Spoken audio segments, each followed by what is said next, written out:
All Hi, right. David. How are you doing? Good, Ben. Good to see you. It's great to see you. So, for those who have not had the pleasure of meeting David Weber, can you tell everybody a little bit about yourself? Absolutely. I'm an actor. I'm a director. I'm an acting teacher. I'm from Chicago, Illinois, but I grew up in Snellville, Georgia, where everybody's somebody. Right. Got my undergraduate at the University of Illinois at Chicago, and then I got my MFA at California State University, Long Beach. And I've just been doing the dance, been high diddly deeing since I was in Stop That Pancake when I was in kindergarten. Whoa, stop that pancake. It was an epic production. So, you're also recently working on an actor's carol. Specifically here at GTA, you're going to be doing that from December 1st to the 3rd, right? I am, and this is I'm so excited about this because I was so happy in being on staff with the Gainesville Theater Alliance and teaching acting in a couple classes and meeting all of you and getting to know you all. And a big handful of students with Zachariah came out to underground Atlanta and just surprised me. And it's moments like that which has made the show pop Right. to become what it is, which is my clown, which is me. A good clown reveals something human about themselves. And so me revealing my humanity through Dicken's story Right. and get to come home to GTA to do that, which is great. Right. So, what about clown resonates with you specifically? What about that work?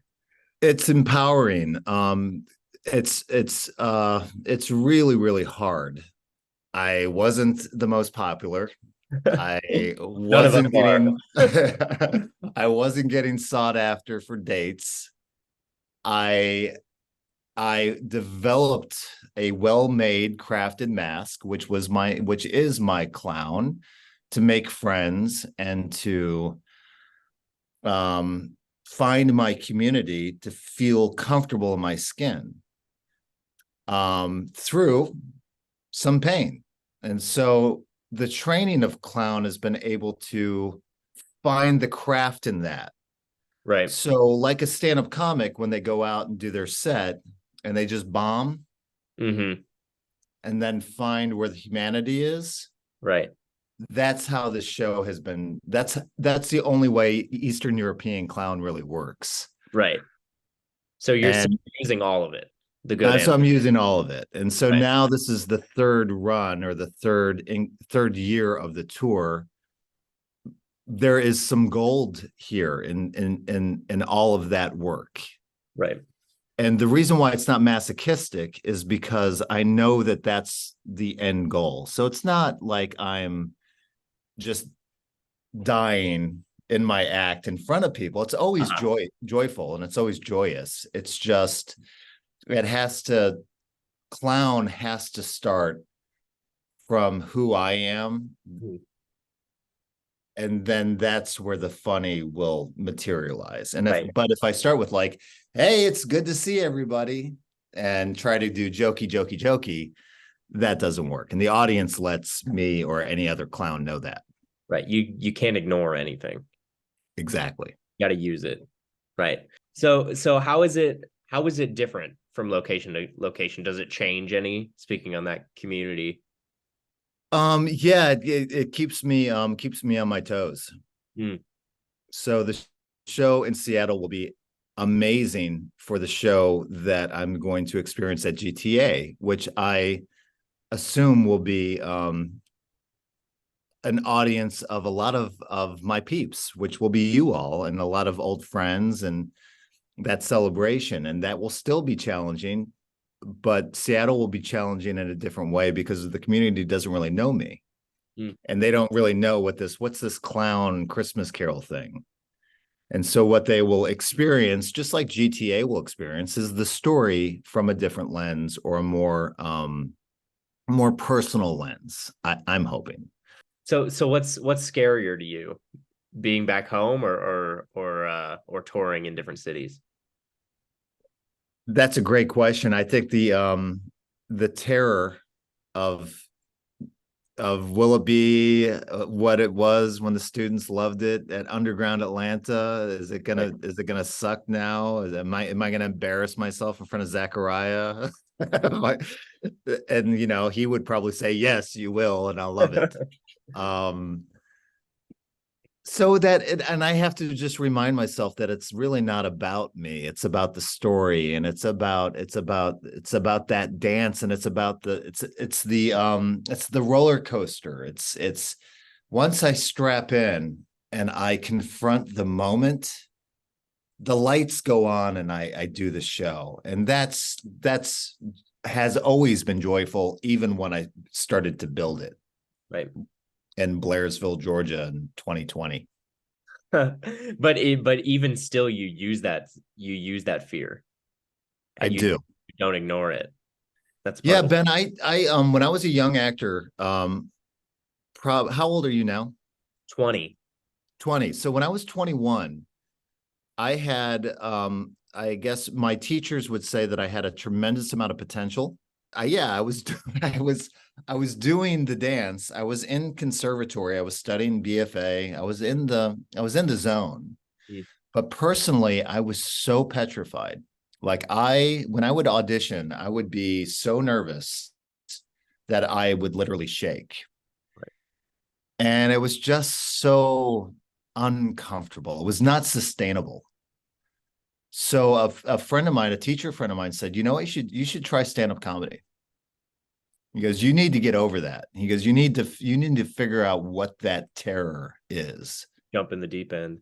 Jump in the deep end. And it was like talking to someone I have an aptitude for comedy and a love for comedy and a love for this clown nature. So I took that challenge, and it was probably the best thing I could have done as a young man. It just really helped me understand what I was jumping into, and it helped me understand what was the purpose. Stand up is great. The purpose is to make people laugh, and so go. Right. Did I or did I not? And that information was okay for me. Like I would be able to get done with my set and then really analyze what I did versus I was bad. I can go, that joke didn't hit. And Separating. exactly. And all that information became something as a young man that I've taken with my entire career. It's all about what's useful in this profession, what's useful in this craft. What can I do that is repeatable and that's consistent? Yep. And that I have I can gauge in what the barometer of what is good, excellent, bad, da da da. So I have to have ownership of that, or it's just going to be too painful. Right. So you're doing an actor's carol. Mm-hmm. Why a Christmas carol? Because it was 2020 and I had a studio I was teaching at Young Harris College, and we everything canceled. So there was no live theater. My private practice of teaching acting had all dried up. Students were not coming out to get acting classes. And so all I had was the adjunct income at that point. And it wasn't enough. So I opened up a private studio where I could teach classes and I could create some sort of pandemic friendly entertainment with masks, that at least those of us that we could figure out how we can keep engaged in our craft. Yeah. So Christmas Carol was the thing to do. It was going to be like an 8-person Christmas Carol with a handful of friends, which then turned into a 3-person Christmas Carol. And then it turned into no one was really ready to engage in rehearsing and doing this. So I had to pay the rent. So it was really a hunger penalty that I called a friend in California. His name's Tim Blewett. Yeah. And he does this kind of work, and I've known him since 2010 in Chicago. And he flew out to Hartsfield, picked him up, drove him to my studio in Blairsville, and the day after Halloween, we just started getting to work. Wow. and we crafted it, opened it the day after Thanksgiving 3 years ago Hmm. to a handful of people. And that response was what kept the work going. It was like, there's something here. Sure. And I was able to, pay for the studio's rent. Right. And I was fully engaged in material that was challenging. And I was so fulfilled in the work, fulfilled in the challenge of it. Just going, wow, I don't know. I said to an actor friend, I was like, I don't know if I've ever worked this hard on a material. Does that mean I'm a bad actor? And they were like, no, it's just every material's, every project's challenging in its own way. Right. And I have just found a new pocket with this project. Right. And you're specifically really invested in this avenue that you're pursuing. I mean, to work 3 years on this project and take it on tour, it's definitely a passion thing. It is a passion thing. It feels like it's my song. Right. It's my carol Hmm.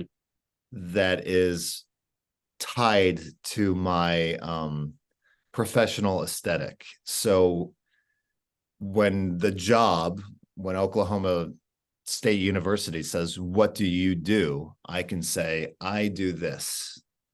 Right. And when my students say, when I'm teaching acting, when I'm talking about playing action, it's when I do this, good or bad. But this is what I do. And this is the culmination of me in my craft right now. So speak on what exactly an actor's carol is for those who might be uninformed. An actor's carol is a Christmas carol. It's Charles Dickens' Christmas Carol, his novella that he would perform in front of his friends and family for years. Hmm. He would tell his own story and he would act all the parts. And so you could say that his was a clown carol too. So you've been working on this for 3 years. How Mm-hmm. did this idea come together, specifically with A Christmas Carol? I know you wanted to keep the lights on, but have you found anything that resonates with you about this story in particular throughout the The years? first time, Ben, we read it. So when Tim flew in, the first thing we did was we read it Mhm. in my living room in Hiawassee and got to the moment of Fred when he was like, it's the only time of year when people's hearts open up a little bit better. Mhm. And I don't know what was going, we were all going through a lot. Yeah. We were all Go going figure. through a lot. And there was a lot going on with my family dynamic, I remember. And we got to that part and I just burst into tears. And Tim said, that's it. He said, this is the reading. This is the read through. And he goes, you got to continually connect with the story this way. And I find that in all the characters. I find that in Mrs. Cratchit. I find that in the solicitor and some of these minor characters in the play, they're so well written. And it so connects with just the struggle of humanity that I got more than what I signed up for just day one. And I still do. It still touches me on a really profound level. Yeah. Uh, but there's something about and there's something about the aspect of not to get real on you, Let's but do it. let's do it. I haven't had a drink in 15 years. Mm. And so there's that undercurrent of the story of the power of redemption, the act of recovery, the power of making an amends. Now, this is stuff that when I'm watching the film when I'm a kid, I have no idea. I just hear it and go, oh, okay, yeah. But I think most of us as an adult, we could really register. I think we have experience with that power of saying it was wrong of me to have done that to you. That was my bad. Yeah. What can I do to make it go right? There's some people who never do that and they pay for it.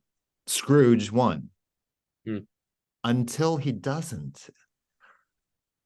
And there's just something so beautiful about how Charles Dickens has crafted that. And it's a really real thing. Scrooge is not a mythic creature. Scrooge is us. Right.